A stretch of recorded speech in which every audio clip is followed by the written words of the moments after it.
Hi, I'm Dr. Zoe Williams. I'm a GP and media medic, and not everybody knows this, but I also once was a gladiator. I hope you're enjoying this really important course so far, and I'm going to talk to you today about resilience. So the first thing I'm going to talk about is self-awareness. So you can kind of think of this as your mental mirror.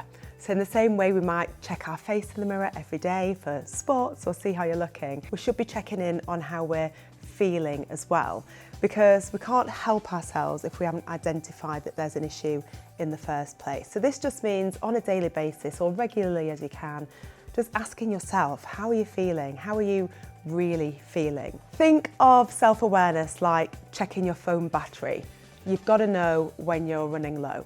The second thing I want to talk about is your support network. The thing is, we're not meant to do this thing called life alone. Human beings need each other. So it's really important to identify who are those maybe 2 or 3 people that you feel you can really depend upon and go to when you're struggling, or even when you're not struggling, when you're anticipating maybe you're going to struggle, because we succeed much better at getting through life if we do it as a team. Even superheroes have sidekicks. Now, the third thing is all around having a chill toolkit, and what this is about is stress relief. We can't necessarily always avoid there being things in our life that cause us stress, but what we can do is have methods and technique that means we're able to calm our nervous system, therefore minimising the impact that that stress has on us. Now, people have different techniques that make them feel calm, whether it's some form of exercise, walking, playing a team sport, doing a video workout, or listening to music or a podcast.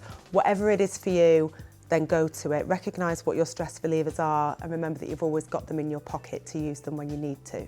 Number 4 is reframing, and this is about, sometimes it's not actually the situation, it's about how zoomed in we are on it. Sometimes the best thing to do is zoom out, a bit like Google Maps, and think, will this really matter in 5 minutes, 5 hours, 5 days, 5 years? And often the answer will be no. So reframing is a really good way of using our brains, zoom out, zoom in, or reflecting to make sure that we don't suffer unnecessary stress. Number 5 is around mental flexibility. So this is not always necessarily thinking that good equals good and bad equals bad and everything in between, but recognising that success comes from failure just as much as it does from succeeding. You can kind of think of it as leg day in the gym.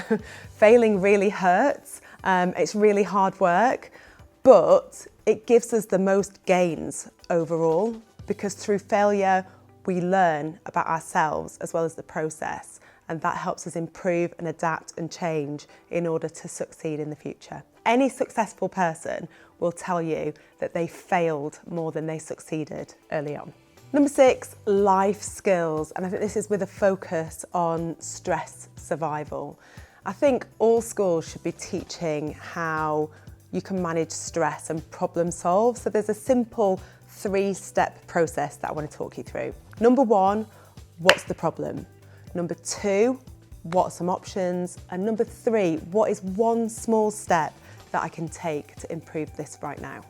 Sleep, exercise and connection are 3 very powerful tools when it comes to managing stress.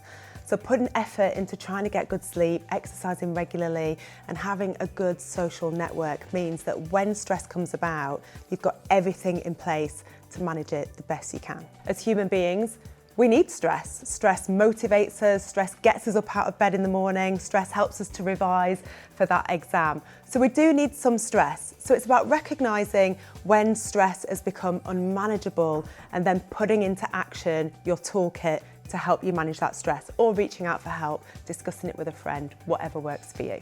Resilience is something that can be learnt. It's not necessarily something that we're born with.